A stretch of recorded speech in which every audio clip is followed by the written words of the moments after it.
Ok, colega, tudo bem? Então vamos resolver mais uma daquelas questões em que a federal achava que era médio o grau de dificuldade dessa questão, porém o grau de dificuldade obtido foi difícil. Dizia o enunciado da questão assim: analise o diagrama de energia abaixo, que representa a reação genérica em equilíbrio de A mais B, resultando C, já falou no equilíbrio. Dê a resposta pela soma das proposições corretas. Então vamos analisar as questões. Item 01, dizendo assim: a reação inversa é endotérmica. Então observe comigo que a reação começa com quantos quilojoules de energia? 20. Então essa reação começa, ela absorve calor, libera, e quando ela termina, ela tem mais ou menos do que 20? Menos. Então, direta, liberou calor. Exotérmica. Inversa, endotérmica. Absorveu calor. Diz o item que a reação inversa é endotérmica. Alternativa correta. 02. O valor da energia de ativação. O que é a energia de ativação? É a diferença entre o ápice da nossa parábola até o reagente. Então, a energia de reação, no sentido direto da reação, é do reagente até o ápice da parábola. 20 mais quanto para chegar em 100? 80. Diz ele assim: o valor da energia de ativação na reação direta, sem catalisador, essa, é de 95 kJ. Errado, né? O valor da energia de ativação é de 80 kJ, sem catalisador. E com catalisador, 40 kJ, ok? Alternativa 08. O abaixamento da energia de ativação produzido pelo uso do catalisador foi de 40 Joule. Alternativa 04, item 04. O abaixamento da energia de ativação foi de 40 kJ. 100 menos 60 é o abaixamento que nós temos aqui da energia de ativação. Então, o abaixamento da energia de ativação deu exatamente 40. Item 04, corrigindo, correto. Item 08. Vamos acompanhar um sisteminha que eu fiz aqui no lado para que a gente possa raciocinar melhor com relação a esse equilíbrio químico. Então, nós tiramos aqui da equação o seguinte: A mais B em equilíbrio com C, isso veio no enunciado, e no sentido direto, perde calor exotérmica, no sentido inverso, endotérmica. Então acompanhe comigo, colega, aqui ao lado, esse sistema que nós colocamos aqui. Então nós apresentamos lá A mais B em equilíbrio com C. No sentido direto, ela sendo exotérmica. No sentido inverso, ela sendo endotérmica. Nós temos um mol de gás ocupando um volume V, mais um mol de gás ocupando o mesmo volume V.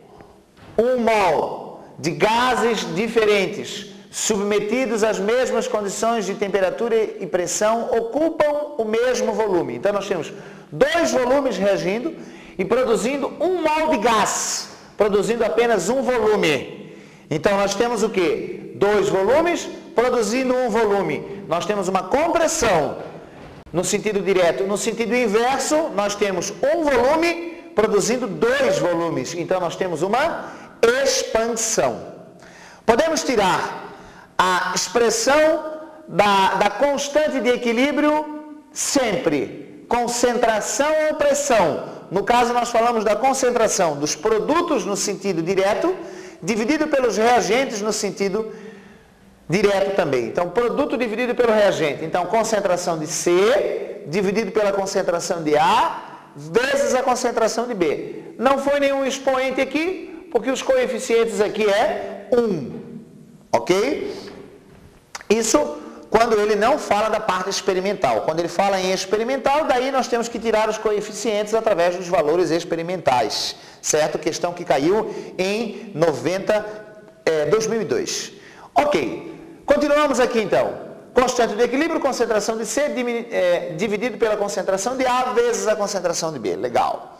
Então aqui, o que acontece? Se nós deslocarmos o equilíbrio para o lado direito da equação, A concentração de C está em equilíbrio, não se altera. Se nós deslocarmos para a direita, nós vamos produzir mais C do que consumir. O que vai acontecer com a concentração? Aumenta. Então, o que vai acontecer com a concentração de A e B se nós deslocarmos o equilíbrio para a esquerda? A mesma coisa. Nós vamos aumentar a concentração de A e B, deslocando o equilíbrio para cá, para o lado esquerdo. Então, vamos analisar alguns itens pertinentes a essas coisinhas que nós colocamos aqui no quadro. Então, nós temos o item 16. Aliás, o item 08 primeiro. O item 08 diz assim: o aumento de temperatura no sistema. Então, primeiramente, o que vai acontecer com o sistema se nós aumentarmos a temperatura? Se você aumenta a temperatura, você cede calor ao sistema. Cedendo calor ao sistema, você beneficia quem? O sentido do sistema que tende a absorver calor, que é o sentido endotérmico. Então, aumentando a temperatura, nós vamos deslocar para o lado endotérmico, que nesse sistema é o lado esquerdo. Ok. O aumento de temperatura no sistema provoca diminuição nas concentrações de A e B. Se deslocar para a esquerda, que é o que acontece aqui, pois nós estamos aumentando a temperatura, aumenta a concentração de A e B, e não diminui como o item propõe. Então, item 08, errado. 16 agora. Um aumento de temperatura, a mesma coisa, um aumento de temperatura do sistema resultará na diminuição da constante de equilíbrio. Se você aumentar a temperatura do sistema, você cede calor ao sistema, o que acontece com ele? Ele absorve, desloca para o lado que absorve, que é o lado endotérmico. Deslocando para a direita, você produz mais A e produz mais B do que consome no sentido inverso. Então você aumenta a concentração de A e aumenta a concentração de B. Aumentando a concentração de A e aumentando a concentração de B, sem mexer na concentração de C, o que vai acontecer com a constante de equilíbrio? Diminui. Exatamente como o item propõe. Alternativa 16, correta. 32. O aumento da pressão. Se você aumentar a pressão sobre o sistema, o que vai acontecer com o seu volume? Vai diminuir. Como nós temos um sistema que tende, num sentido, a compressão e num sentido inverso, a expansão, ao aumentarmos a pressão sobre esse sistema, nós vamos deslocar o equilíbrio no sentido de compressão, que neste caso é o sentido da direita. Olha o que ele diz: o aumento da pressão sobre o sistema favorece a reação inversa. A reação inversa é favorecida quando o equilíbrio vem para a esquerda. Quando o equilíbrio vem para a esquerda, o que acontece com o sistema? Expande. Se nós aumentarmos a pressão sobre o sistema vai expandir? Não. O sistema vai comprimir. Então, nós vamos favorecer o sentido direto da reação. Então, item 32, errado. Item 64. O aumento das concentrações de A e B. Então, olha só. Se nós aumentarmos a concentração de A e B, nós vamos aumentar o quê? A velocidade no sentido em que essas substâncias que nós estamos aumentando a concentração representam o reagente.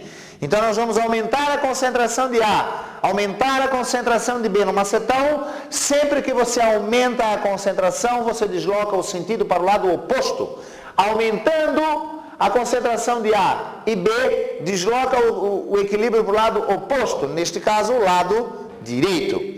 O aumento da concentração de A e B favorece a formação de C. Então, se nós aumentarmos a concentração de A e B, nós vamos favorecer o quê? A produção de C. Então, o item 64 também está correto. Ok? Um abraço para você.